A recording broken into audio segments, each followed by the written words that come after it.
শ্রী জগন্নাথ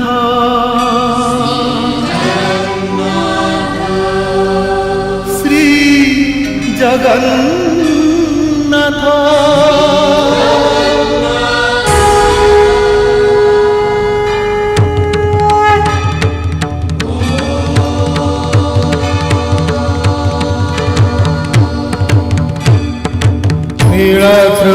शंखमध्ये शतदलकमले रत्नसिंहासनस्थं सर्वालङ्कारयुक्तं नवघनरुचिरं संयुतं चाग्रजेन भद्राया वामभागे रथचरणेन्द्रवन्द्यं वेदानां सारमीशं सजनपरिवृतं ब्रह्मदारुं स्मरामि ब्रह्मदारुं स्मरामि।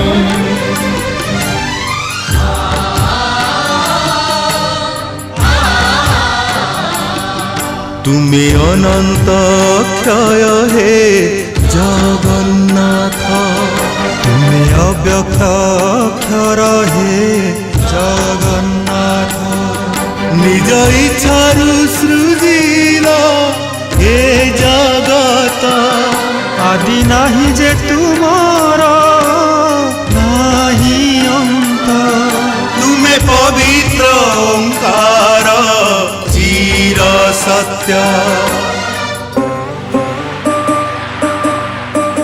नील सिंधु तीरे नीलाचल तहि विराजित बड़ देउला दारु ब्रह्म रूपे हे विश्व पालन उड़ा पताका पतित पावन सत्य धर्म न्याय करि संस्थापित भक्तर तुमे होई चाहे नाथ श्री जगन्नाथ श्री जगन्नाथ जगन्नाथ श्री जगन्नाथ श्री जगन्नाथ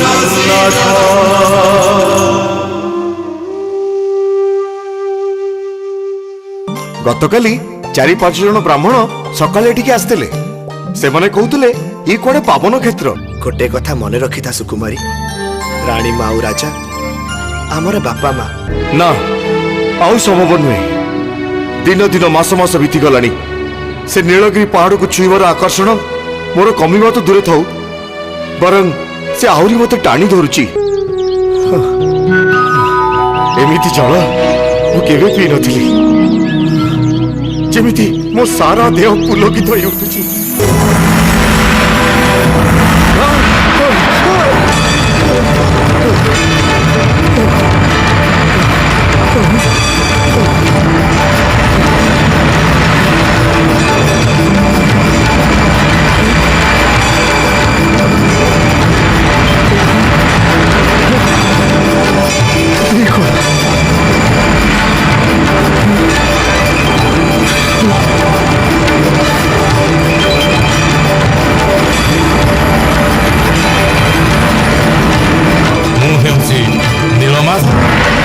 सत्य जुगरु नीलगिरी पर्वत विराजमान करुथिले प्रभु नीलमाधव तांकर चतुर्भुजरे थिला शंख चक्र गदा पद्म दिव्य अलंकार भूषिता होई वाम पार्श्वरे वीणावादन करुथिले देवी लक्ष्मी तांकर पश्चिम भागरे सहस्र फणा टेकी छत्राकार रहिथिले अनंत नाग एवं सम्मुखरे कर जोड़ी प्रार्थना करुथिले गरुड़ मात्र विश्वावसु भावरे एपरि विभोल हो जाइथिले ओ अवचेतन अवस्था थिले जे तांकु केवल नीलमाधवଙ୍କ मूर्ति देखा जाउथिले निजर प्रारब्ध ओ पुण्य बळरु से नीलमाधवଙ୍କ मुखरु शुणुथिले अवतार लीला।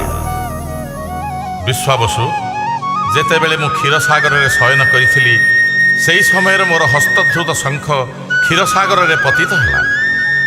लक्ष्मी को आलिंगन करने समय ମୋର କର୍ଣ୍ଣମୂଳରୁ ସ୍ୱେଦବିନ୍ଦୁ ଆସି ଶଙ୍ଖ ଉପରେ ପଡ଼ିବାରୁ ଜନ୍ମ ନେଲା ଏକ ଦୁର୍ଦାନ୍ତ ରାକ୍ଷସ ଶଙ୍ଖାସୁର।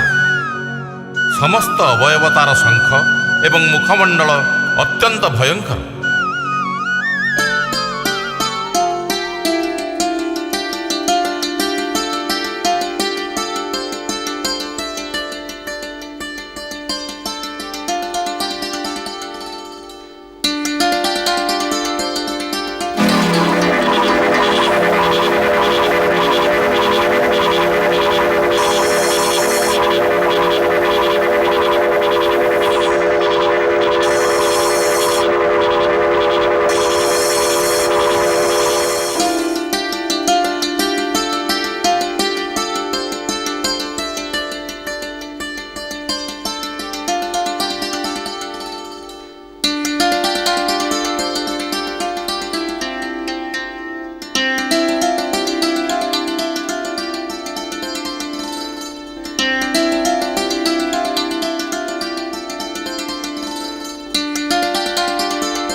ଶଙ୍ଖାସୁର ଶିବଙ୍କୁ ସ୍ତୁତି କରି ତାଙ୍କଠାରୁ ପଞ୍ଚମ ବେଦ ଶିକ୍ଷା କଲା ଏବଂ ବାକି 4 ବେଦ ଶିକ୍ଷା କରିବା ପାଇଁ ସେ ବ୍ରହ୍ମାଙ୍କ ପାଖକୁ ଗଲା।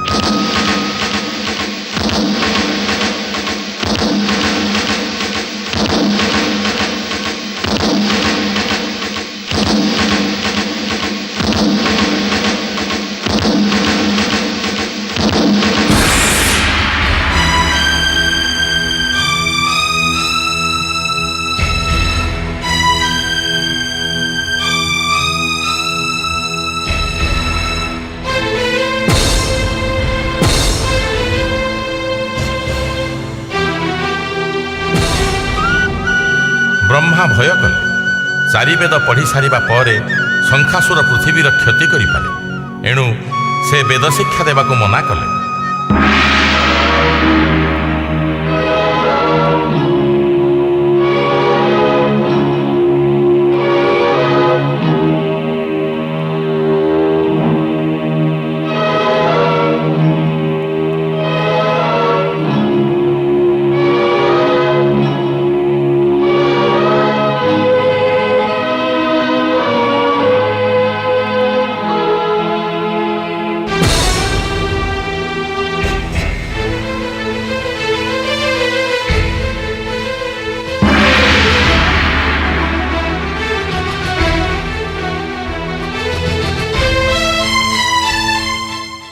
ଶଙ୍ଖାସୁର ବ୍ରହ୍ମାଙ୍କ ହାତରୁ ବେଦ ଛଡ଼ାଇ ନେଇ ପୁଣି ଗଭୀର ଜଳରେ ନିମଜ୍ଜିତ ହେଲା। ବ୍ରହ୍ମା ଅନ୍ୟ କୌଣସି ଉପାୟ ନ ପାଇ ମୋ ପାଖକୁ ଆସିଲେ। ଶଙ୍ଖାସୁରକୁ ମାରିବା ପାଇଁ ଓ ବେଦ ଉଦ୍ଧାର କରିବା ପାଇଁ ମୁଁ ମତ୍ସ୍ୟନାରାୟଣ ଅବତାର ନେଲି।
ବେଦ ଉଦ୍ଧାର ହେଲା। ମାନବ ସମାଜର ଚେତନା ପ୍ରବାହକୁ ଉଜ୍ଜୀବିତ କରିବା ପାଇଁ ବେଦ ସୃଷ୍ଟି କରାଯାଇଥିଲା। ବେଦ ହେଉଛି ପୃଥିବୀର ଆଦି ଗ୍ରନ୍ଥ। ବେଦ ଯଦି ଉଦ୍ଧାର ନ ହୋଇଥାନ୍ତା ତାହେଲେ ମାନବ ସଭ୍ୟତା ଲକ୍ଷ ଲକ୍ଷ ବର୍ଷ ପଛକୁ ଫେରି ଯାଇଥାନ୍ତା। ପ୍ରଭୁ, ଅଜଣା ଅତୀତ ଭିତରକୁ ମୋତେ ନେଇଯାଇ ଆପଣ ମୋତେ ଧନ୍ୟ କରିଦେଲେ ପ୍ରଭୁ। କିନ୍ତୁ ସଭ୍ୟତାର ବିପଦ ସେତିକିରେ କଟିଲାନି ବିଶ୍ୱାବସୁ। ଦେବତାମାନଙ୍କ ଐଶ୍ୱର୍ଯ୍ୟ ଏବଂ ବିଭୂତି ଦେଖି ଦାନବମାନେ ଈର୍ଷା ପ୍ରଣୋଦିତ ହେଇ ଉଠୁଥିଲେ। ଏହି ସମୟରେ ଦିନେ ଜଣେ ବିଦ୍ୟାଧରୀ ଏକ ଦିବ୍ୟମାଳା ଧରି ଯାଉଥିବା ସମୟରେ କ୍ଷଣକୋପୀ ଦୁର୍ବାସାଙ୍କ ସହ ତାର ଦେଖା ହେଇଗଲା। ବିଦ୍ୟାଧରୀ ତାଙ୍କୁ ପ୍ରଣାମ କଲେ।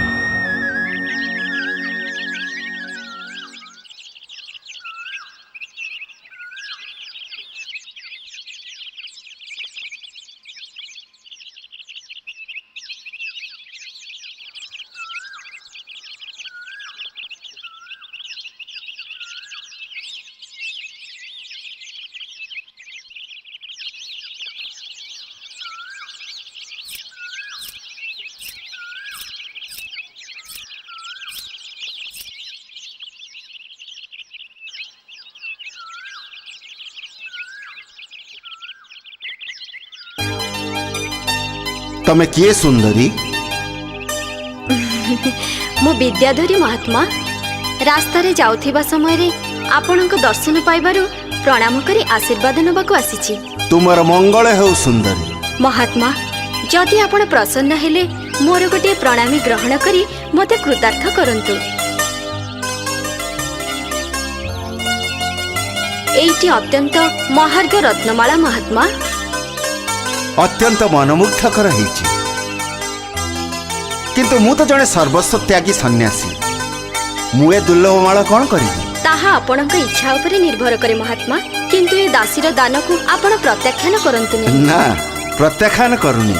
किंतु हाँ, निकटर मोर इंद्रलोक जिबार अछि। इंद्रंक गळारे एपरि माला शोभा पाइबो। मु तांकु ही ए माला उपहार देबी। जहाँ आपणक इच्छा महात्मा।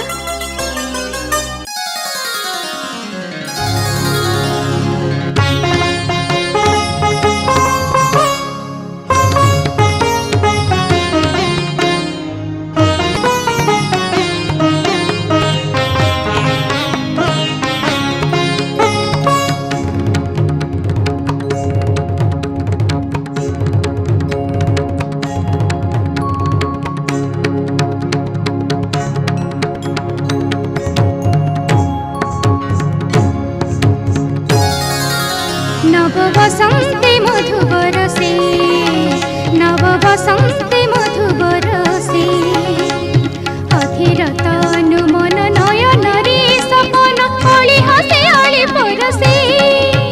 नव बसंते मधु बरसे, नव बसंते मधु बरसे।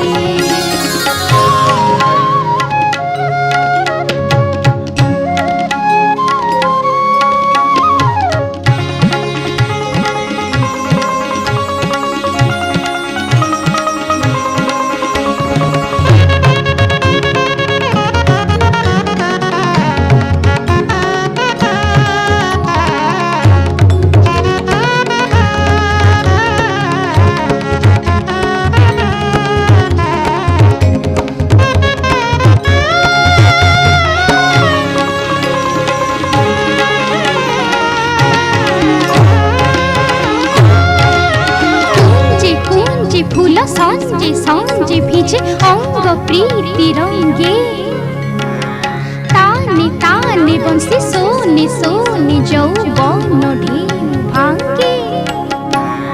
कुंजे कुंजे फूल सांजे सांजे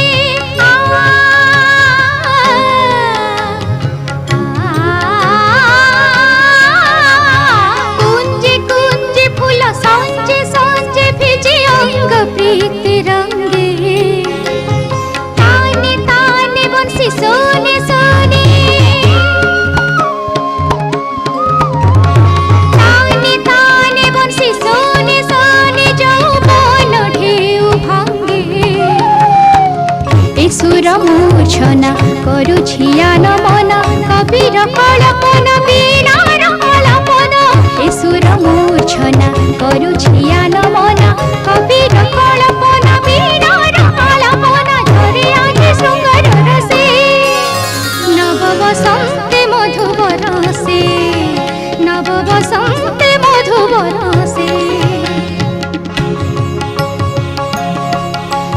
बसन्ते मधु बरसे नव बसन्ते मधु बरसे नव बसन्ते मधु बरसे नव बसन्ते मधु बरसे तुमतन तुमतन तुमतन तुमतन तुमतन तुमतन तुमतन तुमतन तुमतन तुमतन तुमतन तुमतन तुमतन तुमतन तुमतन तुमतन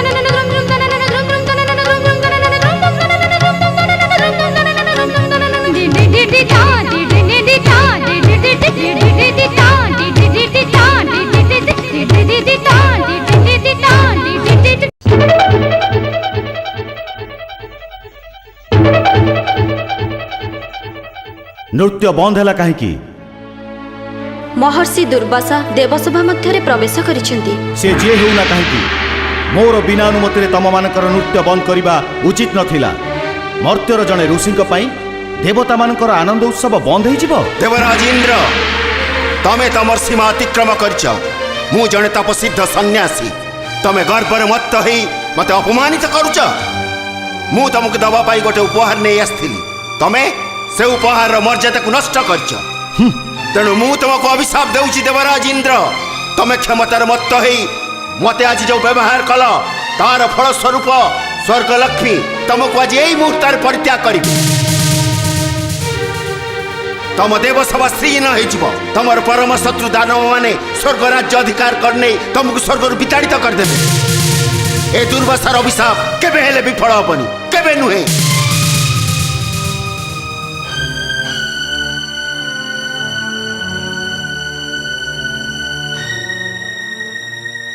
विश्वावसु इंद्र सभारे दुर्वासा अभिशाप दे चली आसिबा परे स्वर्गलक्ष्मी इंद्र को परित्याग कले। स्वर्ग श्रीहीन हो गले। दानव मानक भୟରେ देवता माने कालातिपात कले। स्वर्गर एही दुरवस्था कथा जानी दानव माने भी उत्फुल्लित हो उठिले। स्वर्ग को आक्रमण करी स्वर्गराज्य लाभ करिवार योजना आरंभ कले। ए संवाद स्वर्गराज्य रे यथा समय पहुँचला। भीत संत्रस्त देवता माने ब्रह्मा सहित मो निकट को आसी राक्षस मानक अत्याचार विषय रे मते जणाइले। वर्ष वर्ष धरी देव दानव मध्य युद्ध होई खाली स्वर्ग नुहे धरा बक्षर मध्य प्रभुत क्षति हेलानी।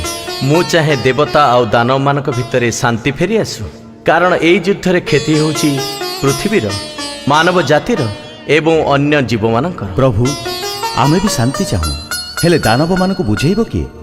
देवराज इंद्र परस्पर मध्य ईर्षार एकमात्र कारण हेउची सुख एवं ऐश्वर्य। दानव मानक धारणा देवता माने सबु प्रकार सुख एवं ऐश्वर्य भोग करछन्ति। एथिपाई मो पाखरे गोटे प्रस्ताव अछि।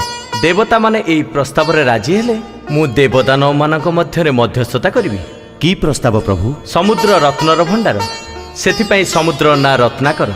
दधि मंथन कले दुग्धर सार पदार्थ लवणी जेपरी बाहर को बाहरी आसे सेहीपरि समुद्र मंथन कले समुद्र गर्भरे थिबा समस्त रत्न बाहर को बाहरी आसिबो।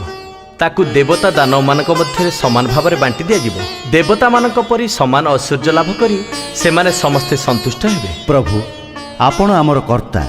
एहा द्वारा जदि देवता दानवंक मध्यरे शांति प्रतिष्ठा हो पारुछि आमे एथिरे आपत्ति करिबु काहेकि? मो प्रस्ताव रे दानव माने मध्य राजी हो गले। मंदर पर्वत को मंथन दंड करागला। बासुकी हेले रज्जु तांकर मस्तक भाग दानव माने धरिले एवं लांज धरिले देवगण। किंतु समुद्र गर्भरे दृढ़ भूमि नथिबारु मंदर पर्वत घूरी पारिला नहीं। अन्य उपाय न देखी मो शरीररु मु जात कली कूर्म।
ବିଶ୍ୱାବସୁ ମୋରି ଶରୀରରୁ ଜାତ ବୋଲି ସେହି ମହାକୁର୍ମ ହେଲେ ଅବତାର।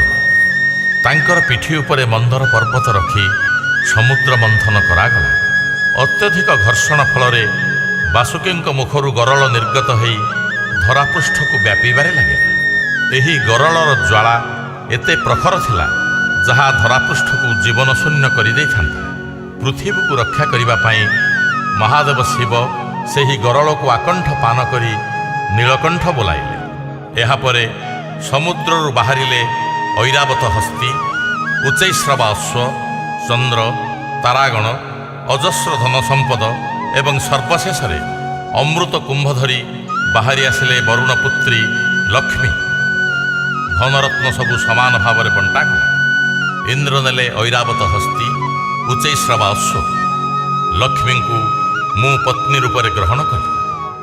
କିନ୍ତୁ ଅମୃତ ପିଇ ଅମର ହେବା ପାଇଁ ଦେବଦାନବଙ୍କ ମଧ୍ୟରେ ପୁଣି ବିଦ୍ୱେଷ ଆରମ୍ଭ ହୋଇଗଲା। କିଏ ବା ଅମର ହେବାକୁ ନ ଚାହେଁ?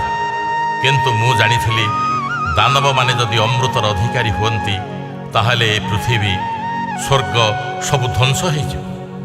ତେଣୁ ମୁଁ ସୁନ୍ଦରୀ ମୋହିନୀ ବେଶରେ ପ୍ରଥମେ ଦେବତାମାନଙ୍କୁ ଅମୃତ ପରିବେଷଣ କଲି।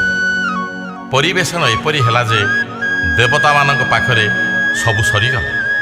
କିନ୍ତୁ ରାହୁ ଓ କେତୁ କପଟ କରି ଚନ୍ଦ୍ର ଓ ସୂର୍ଯ୍ୟଙ୍କ ପାଖରେ ବସି ଅମୃତ ପାନ କରିବା ସମୟରେ ବାଧ୍ୟ ହୋଇ ମୁଁ ସୁଦର୍ଶନ ଚକ୍ର ଦ୍ୱାରା ସେମାନଙ୍କ ମସ୍ତକ ଛେଦନ କଲି। କିନ୍ତୁ ଦେହ ସିନା ମରିଗଲା, ହେଲେ ଅମୃତ ସ୍ପର୍ଶରେ ମସ୍ତକମାନେ ଏବେ ବି ଜୀବିତ। ବିଶ୍ୱାବସୁ, ମୋ କଥା ତୁମକୁ ଆଶ୍ଚର୍ଯ୍ୟ କରୁଥିବ, ହେଲେ ଧରାବକ୍ଷରେ ଯେତେବେଳେ ବିପଦ ସୃଷ୍ଟି ହୁଏ ତାକୁ ଦମନ କରିବା ପାଇଁ ଅନ୍ୟ କୌଣସି ଉପାୟ ନଥାଏ। ସେତେବେଳେ ମୋରି ଇଚ୍ଛାରୁ ମୋରି ଶରୀରରୁ ଜନ୍ମ ନିଅନ୍ତି ଅବତାରମାନେ। ରାକ୍ଷସ ହିରଣ୍ୟାକ୍ଷର ଅତ୍ୟାଚାର ଦିନକୁ ଦିନ ବଢ଼ି ଚାଲିଲା। ସେହି ଅତ୍ୟାଚାରକୁ ଦମନ କରିବା ପାଇଁ ମୋତେ ପୁଣି ଅବତାର ସୃଷ୍ଟି କରିବାକୁ ପଡ଼ିଲା, ବରାହ ଅବତାର।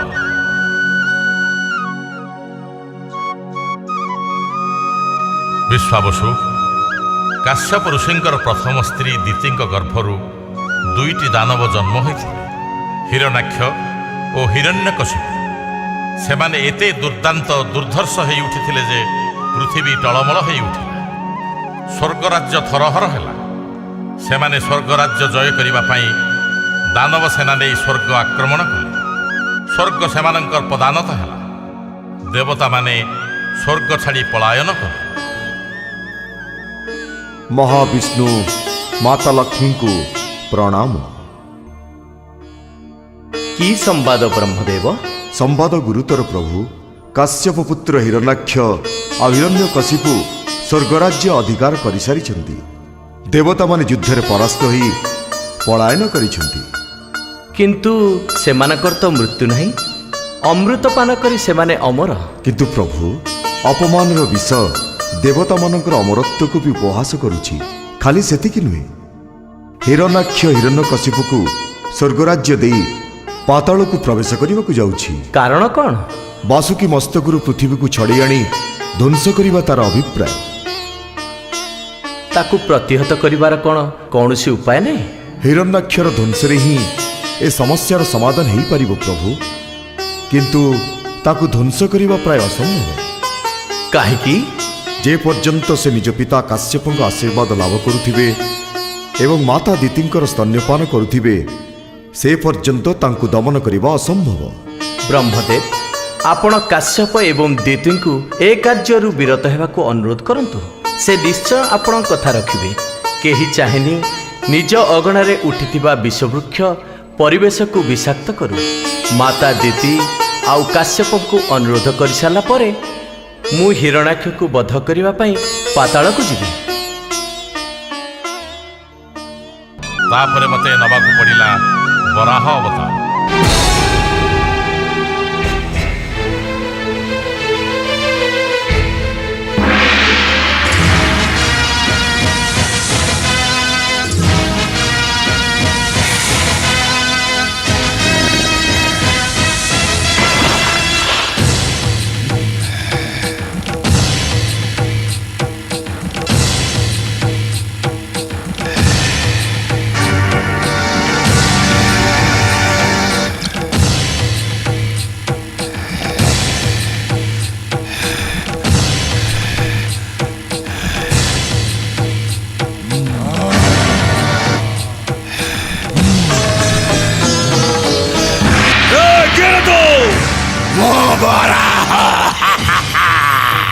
ଭୀଷଣ ଯୁଦ୍ଧ ପରେ ବରାହ ନିଜ ଦନ୍ତରେ ପୃଥିବୀକୁ ଧାରଣ କଲେ ଓ ଶେଷରେ ହିରଣ୍ୟାକ୍ଷର ଶିର ଛେଦନ କଲେ।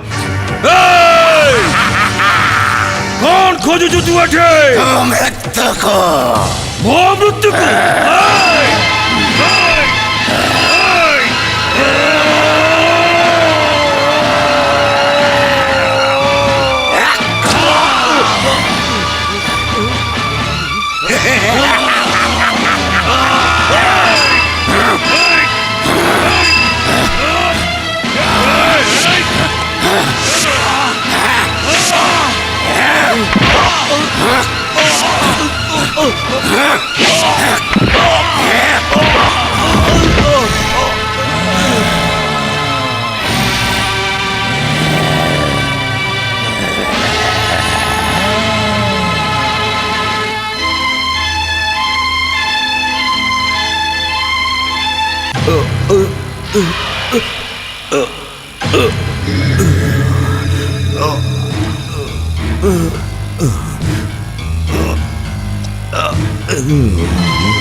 କୁଆଡ଼େ ଗଲୁ ରେ ବର?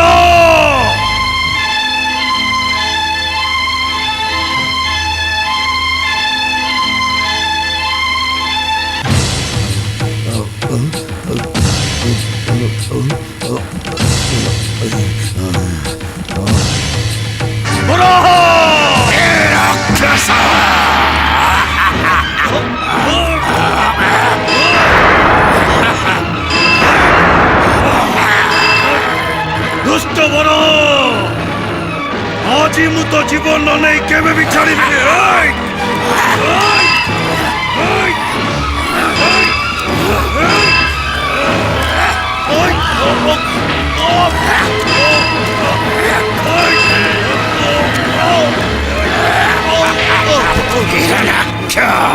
ଯଦି ନିଜକୁ ରକ୍ଷା କରିବାର ଅଛି ତ କରିନେ।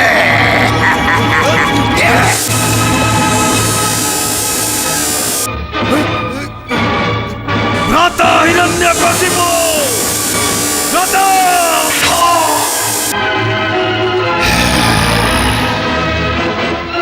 ବରା ଅବତାର ଭଗବାନ ନାରାୟଣଙ୍କର ବରା ଅବତାର ଭଗବାନ ନାରାୟଣଙ୍କର। ହିରଣ୍ୟାକ୍ଷର ମୃତ୍ୟୁ ପରେ ପୃଥିବୀ ରକ୍ଷା ପାଇଲା। ଏ ସମ୍ବାଦ ହିରଣ୍ୟକଶିପୁ ଶୁଣିଲା ମାତ୍ରେ କ୍ରୋଧରେ ଅନ୍ଧ ହେଇଗଲା। ପ୍ରବଳ ବିଷ୍ଣୁ ବିଦ୍ୱେଷୀ ହେଇ ଉଠିଲା। ଠିକ୍ ଏହି ସମୟରେ ତା ଔରସରୁ ଜନ୍ମ ନେଲା ପ୍ରହ୍ଲାଦ, ପ୍ରଚଣ୍ଡ ଭାବେ ବିଷ୍ଣୁ ଭକ୍ତ। ହିରଣ୍ୟକଶିପୁ ପୁତ୍ରର ଏ ସ୍ୱଭାବ ଦେଖି ଅସନ୍ତୁଷ୍ଟ ହେଇ ଉଠୁଥିଲା।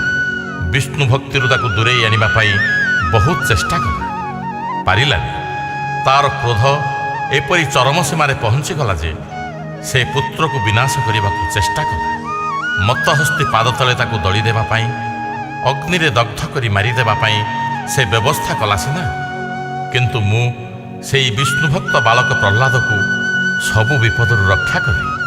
ଶେଷରେ ଦିନେ ଅତ୍ୟନ୍ତ କ୍ରୋଧରେ ଜର୍ଜରିତ ହେଇ ହିରଣ୍ୟକଶିପୁ ପ୍ରହ୍ଲାଦକୁ ନିଜ ସଭାଗୃହକୁ ଡକେଇ ପଚାରିଲା,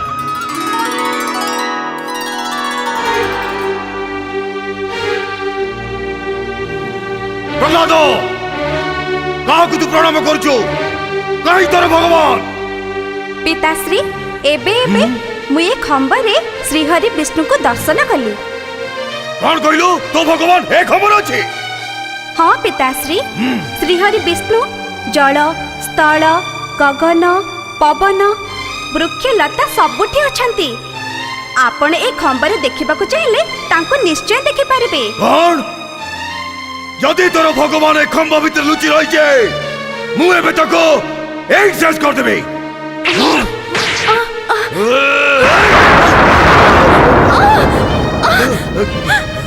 আচ্ছা দে মতে প্রহ্লাদ ডাক তো শ্রীহরি ভগবান কো এবে মু তোতে আউ তোর ভগবান দুই জনকু এইটি শেষ করে দেবে হ্যাঁ ডাক ডাক দেখিবি তোর ভগবান তোতে কেমিতি বঞ্চাইব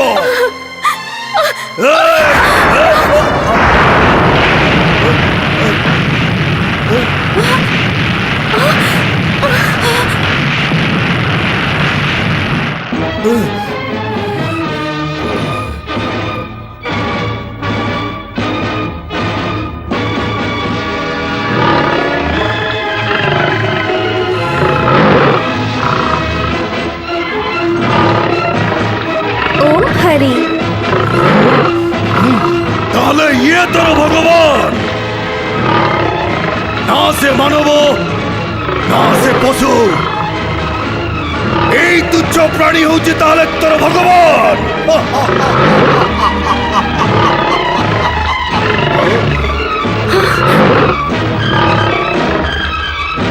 এ বহুরূপে এবে মধ্যে এইটি বধ করিবে।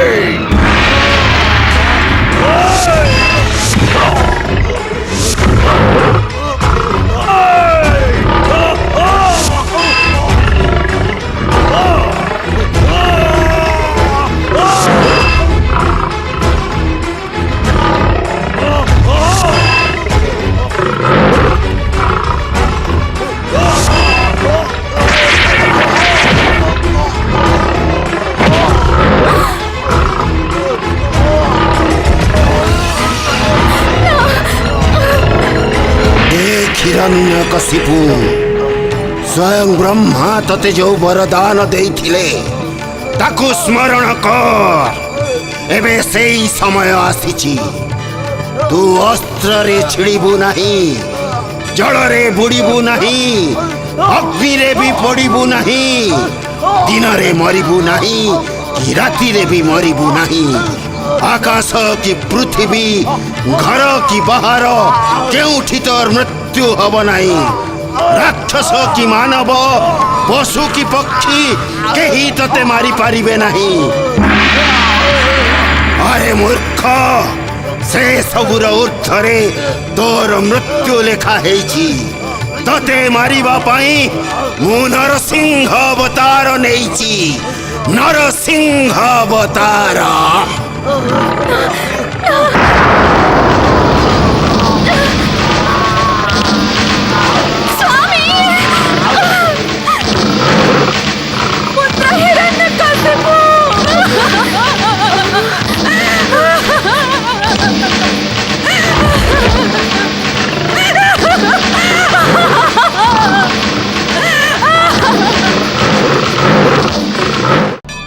ବିଶ୍ୱାବସୁ, ସବୁ ଦାନବ ଯେ ବିବେକହୀନ, ନିଷ୍ଠୁର ଏବଂ ପ୍ରତିକ୍ରିୟାଶୀଳ ଏକଥା ନୁହେଁ।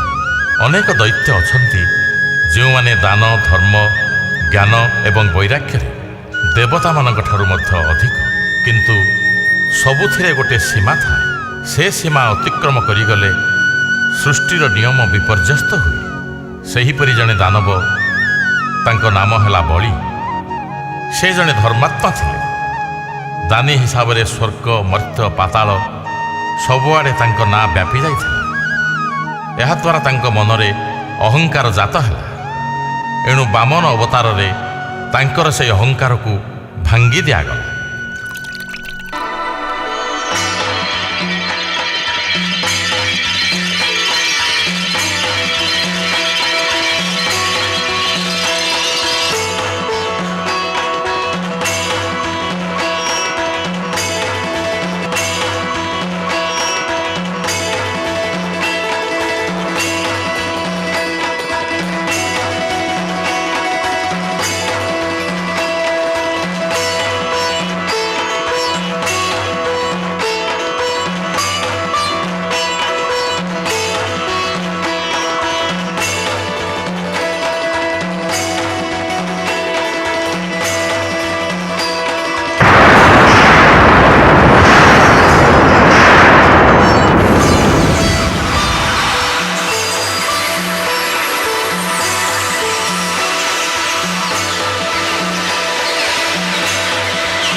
ଇଏ କ'ଣ?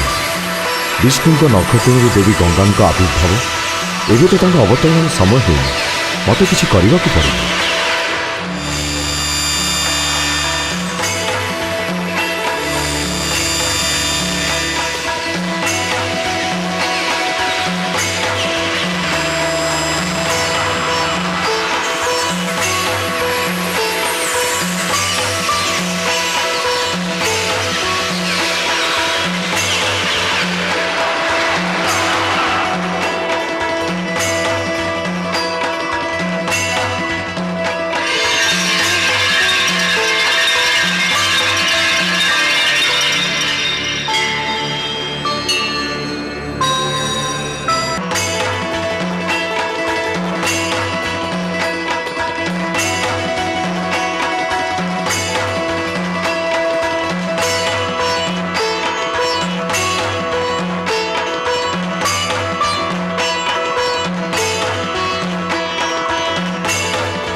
ମାତ୍ର 3 ପାଦ ଭୂମି ସେ ବାମନଙ୍କୁ ଦାନ ଦେଇପାରିଲେ ନାହିଁ।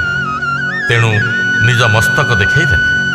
ବାମନ 3ୟ ପାଦରେ ତାଙ୍କୁ ଚାପି ଦେଇ ପାତାଳଗାମୀ କରେଇଦେଲେ।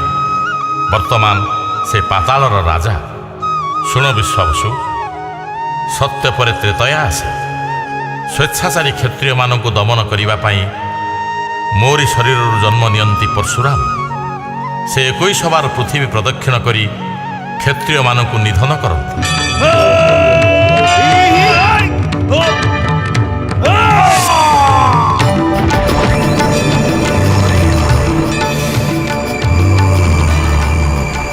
କିନ୍ତୁ ବଞ୍ଚି ରହିଯାନ୍ତି ଇକ୍ଷ୍ୱାକୁ ବଂଶର ରଘୁଙ୍କର ଦାୟାଦ ଦଶରଥ। ବହୁଦିନ ଅପୁତ୍ରିକ ରହିବା ପରେ ଋଷ୍ୟଶୃଙ୍ଗ ମୁନିଙ୍କ ଦ୍ୱାରା ପୁତ୍ରେଷ୍ଠି ଯଜ୍ଞ କରାଇ 4 ସନ୍ତାନଙ୍କର ଜନକ ହୁଅନ୍ତି ସେ। ପ୍ରଥମ ସନ୍ତାନ ମୋ ଶରୀରରୁ ଜାତ ହୁଅନ୍ତି। ତାଙ୍କର ନାଁ ରାମ। ମର୍ଯ୍ୟାଦା ପୁରୁଷ ହିସାବରେ ସେ ସମସ୍ତଙ୍କର ପୂଜ୍ୟ ହୁଅନ୍ତି। ଗୋଟିଏ ଆଦର୍ଶ ସେ ଧରାବକ୍ଷରେ ରଖିଦେଇ ଯାଆନ୍ତି। ସେହି ଆଦର୍ଶ ହେଉଛି ସତ୍ୟରକ୍ଷାର ଆଦର୍ଶ। ପିତୃସତ୍ୟ ପାଳନ ଲାଗି ଅଯୋଧ୍ୟାର ରାଜସିଂହାସନ ତ୍ୟାଗ କରି ସେ 14 ବର୍ଷ ବନବାସ କରନ୍ତି।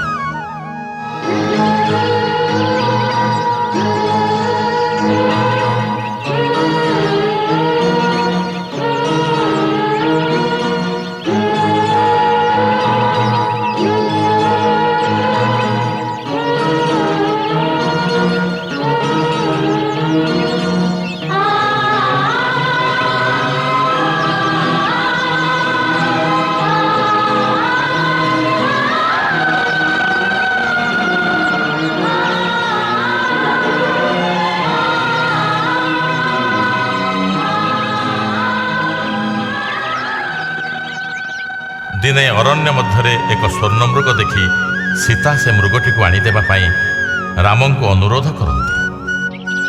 କ'ଣ ହେଲା ସୀତେ? ଦେଖିଲେ ପ୍ରଭୁ, କି ସୁନ୍ଦର ହରିଣଟିଏ। ମତେ ଆଣିଦିଅନ୍ତୁ ନା। ଠିକ୍ ଅଛି ପ୍ରିୟେ।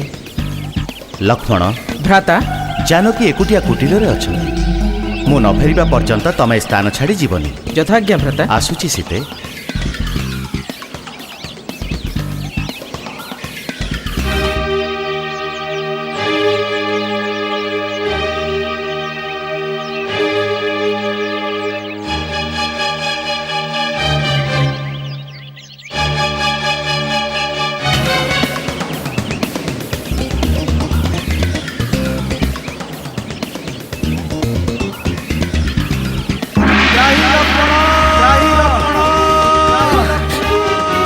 ଲକ୍ଷ୍ମଣ, ଲକ୍ଷ୍ମଣ, ଲକ୍ଷ୍ମଣ, ଲକ୍ଷ୍ମଣ!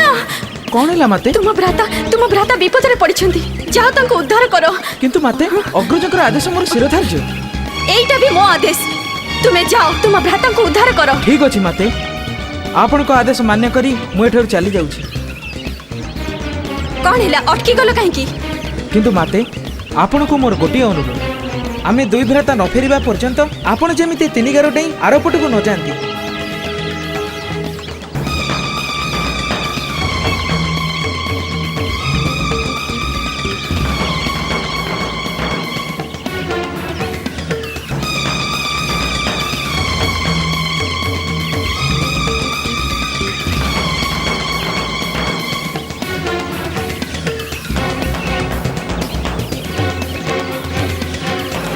ଯାଅ ଲକ୍ଷ୍ମଣ, ଶୀଘ୍ର ଯାଅ, ଆଉ ଡେରି କରନି। ଯଥାଜ୍ଞା ମାତେ।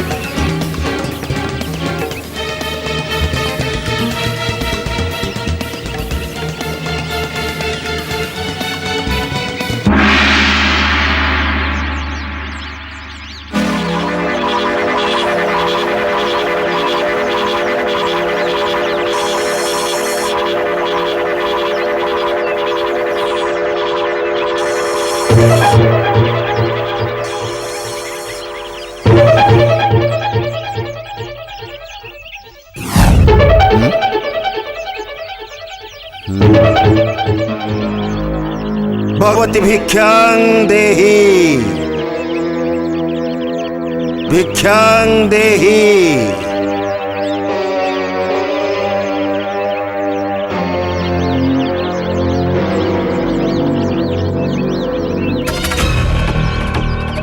भिक्षा भिक्षा ग्रहण करंतु। निकट को न आसी भिक्षा प्रदान कले ताहा ग्रहण योग्य नुहे। किंतु ए 3 गार को टपिबा मो पक्षे संभव नुहे। ताहले मु फेरी जाउची माते। रुहंतु, आपण भिक्षा ग्रहण न कले मो पई पाप हेबो। रुहंतु।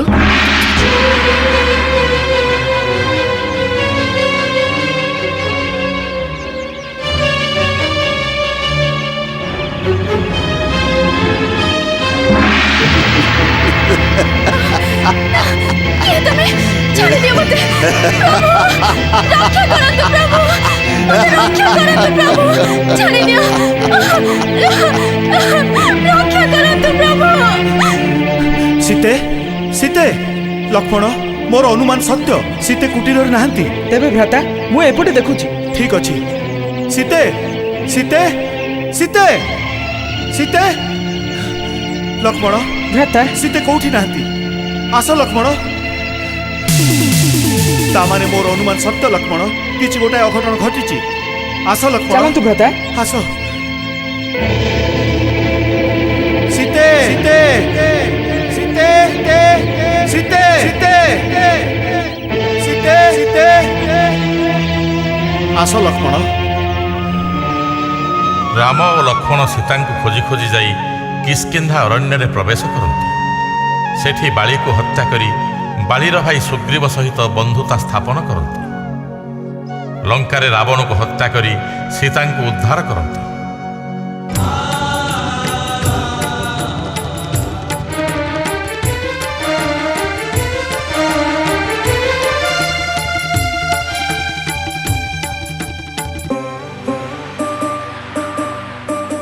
जगतर नाथ जगन्नाथ बिंदु ठारु सिंधु तुमे सर्वव्याप्त आपणा इच्छारे अधा गढ़ा होई बसी अछाहे नीलाद्रि गोसाई भावरे प्रकट अभावे गुपत तुमे ही आरंभ तुमे ही समाप्त। श्री जगन्नाथ